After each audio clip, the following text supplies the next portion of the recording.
जान गई ये हो जान, जान गई जान। सुने क्या आप लोग ये गाना सुने?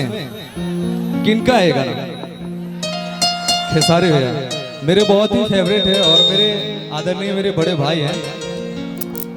जान गई ये हो जान, जान गई जान, जान गई ये हो जान, जान गई जान। प्यार नहीं लिखल, क्या बात है, प्यार नहीं खेली खल हाथ के लकीर नहीं खुद तकदीर में। प्यार नहीं खेली खल हाथ के लकीर में नहीं खुद तकदीर में। जान गई ये हो जान, जान गई जान, जान गई ये हो जान, जान गई जान। प्यार नहीं खेली खल, प्यार नहीं खेली खल हाथ के लकीर में नहीं खुद तकदीर में जान। प्यार नहीं खेली खल हाथ के लकीर में नहीं खुद तकदीर में जान।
अभी लास्ट और पूछते हैं, दिल टूटा है क्या आप लोगों का?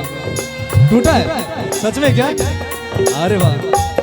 बेवफा तेरा मासूम चेहरा, बेवफा तेरा मासूम चेहरा भूल जाने के काबिल नहीं है।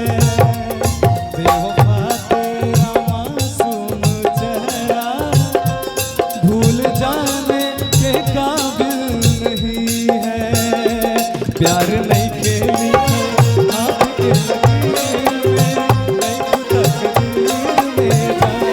प्यार नहीं खेली हाथ के लकीर में नहीं खुद तकदीर में जाए। भैया भैया इधर आओ, ये मेरा दोस्त है नागेश्वर है और ये मेरे साथ बचपन से गाता है। तो हम चाहेंगे कि ये गाने का 2 लाइन हम इससे भी सुने, है ना भाई? चलो सुनाओ। जा जाई बूता जा ऐ सनम,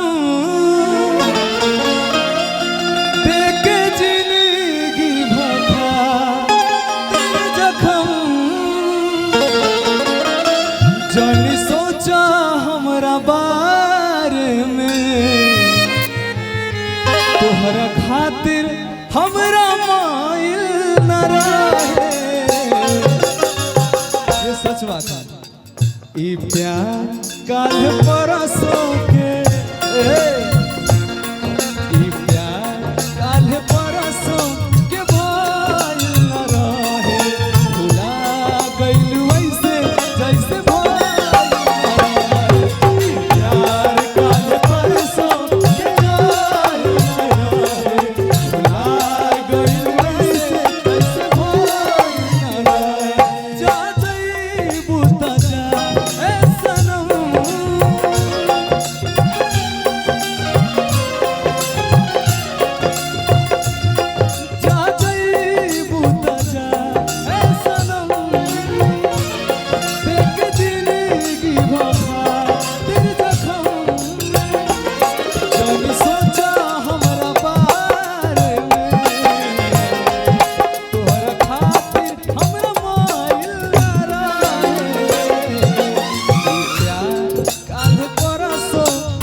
गइल जान प्यार नइखे लिखल प्यार नइखे लिखल हाथ के लकीर में नइखे तकदीर में जान प्यार नइखे लिखल हाथ के लकीर में नइखे तकदीर में जान प्यार नइखे लिखल हाथ के लकीर में नइखे तकदीर में